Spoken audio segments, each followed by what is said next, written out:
ரீசெண்டாவே 100 kilo 150 kilo மட்டும் தான் நமக்கு பார்சல்ஸ் வந்துட்டு இருக்கு. இந்த மாதிரி சின்ன சின்ன பார்சல்ஸ் வந்து ரொம்ப நாள் ஆச்சு. ஸோ இன்னைக்கு ஒரு பார்சல் வந்திருக்கு. இதை வந்து டக்குன்னு அன்பேக் பண்ணி காமிச்சிடுறேன். இந்த மாதிரி கிளே சாம்ஸ் வந்துட்டு நிறைய பேர் கேட்டிருந்தீங்க. அதெல்லாம் வந்து நம்ம நிறைய ஸ்டாக் பண்ணிருக்கோம். அப்படியே வந்து ஜுவல்லரி பாக்ஸ் வந்து சாம்பிளுக்கு வந்து ஒரு 5 பீசஸ் வந்துட்டு ஆர்டர் பண்ணிடணும். அதுவுமே வந்து ஸ்டாக் பண்ணிருக்கோம். நெக்ஸ்ட் வந்து பல்கா 100 பீசஸ் வந்து ஸ்டாக் பண்ண போறோம். அதையுமே அப்டேட் பண்றேன். ஆல்சோ நிறைய கலர்ஃபுல்லான பீச் சாம்ஸ் எல்லாமே வந்திருக்கு. ஸோ நிறைய கியூட்டான ப்ராடக்ட்ஸ் வந்து இந்த பார்சல்ல வந்து வந்துருந்துச்சு. எனக்கே அது ரொம்ப எக்ஸைட்டிங்கா இருக்கு. ஒரு ப்ராடக்டையுமே வந்து பார்க்கும்போது ரொம்ப குட்டி குட்டி இந்த மாதிரி கேட் சாம்ஸ்ல பாருங்களேன், ரொம்ப அழகா இருந்தது. ஸ்ட்ராபெரி சாம்ஸ் வந்து ரீஸ்டாக் பண்ணினோம். ஸோ ஃபைனலி நம்மளோட லக்ஸரி சாம்ஸையும் வந்து ரீஸ்டாக் பண்ணியாச்சு. அண்ட் இன்னுமே நிறைய ட்ரெண்டிங்கான ப்ராடக்ட்ஸ் நீங்க கிட்ட ப்ராடக்ட்ஸ் எல்லாம் ஸ்டாக் பண்ணி கொண்டு வந்திருக்கோம். இன்னொன்னா தெளிவா அடுத்தடுத்த வீடியோஸ்ல வந்துட்டு நான் அப்டேட் பண்றேன்.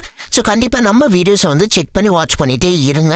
அண்ட் இந்த மாதிரி ப்ராடக்ட்ஸ் எதுவும் வேணும் அப்படின்னா கண்டிப்பா நம்மளோட வெப்சைட்டை செக் பண்ணி உங்களோட ஆர்டர்ஸை பிளேஸ் பண்ணிக்கோங்க. தேங்க்யூ.